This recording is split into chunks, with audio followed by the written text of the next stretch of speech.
The Lion's Share, a tale of having cake and eating it too. Every year at the start of spring, the lion invited a small group of animals to join him for a special dinner.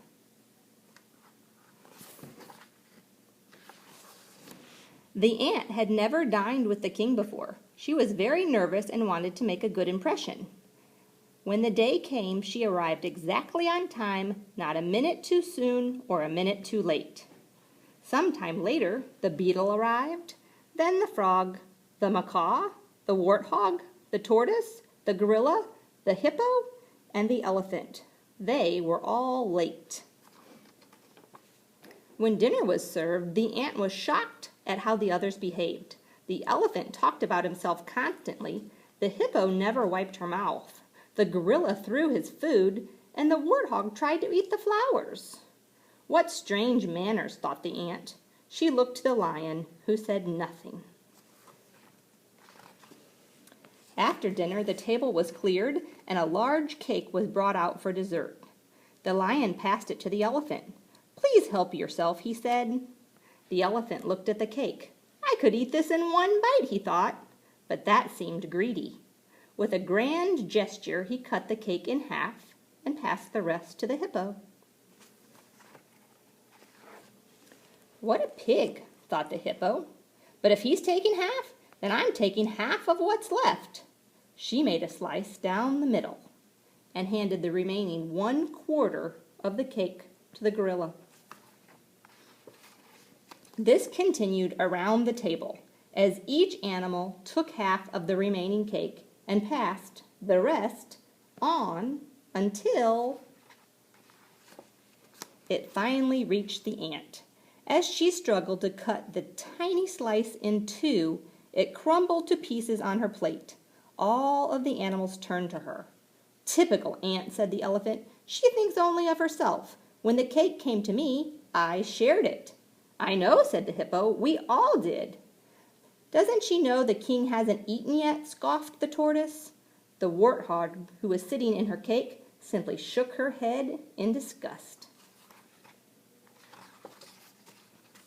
The ant was mortified. Surely she would never be invited back. "My king," said the ant, "please forgive me. I am ashamed to say there is nothing left to share.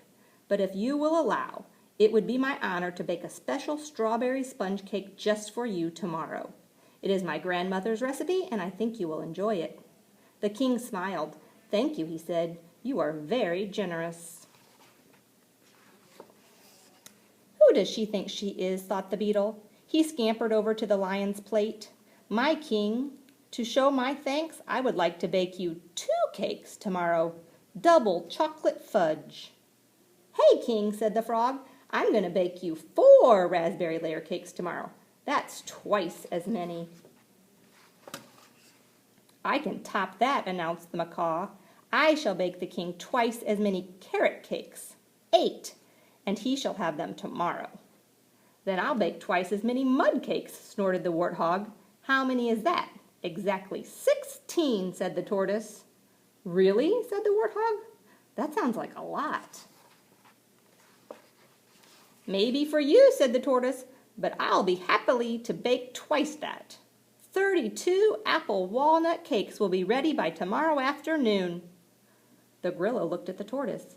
He didn't like the tortoise, and although the gorilla had never baked anything ever before, he somehow found himself offering to bake twice as many banana crumb cakes.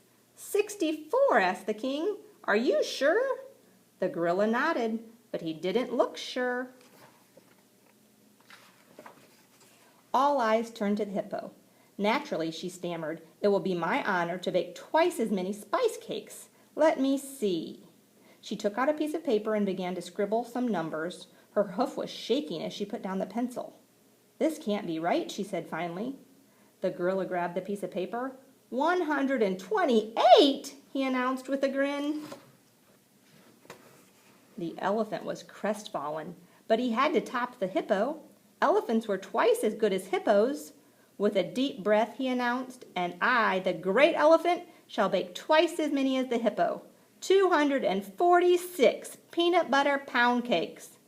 256, corrected the tortoise. "Oh, for goodness sake," cursed the elephant. That night, the ant baked her cake for the king. She took her time and she measured everything carefully.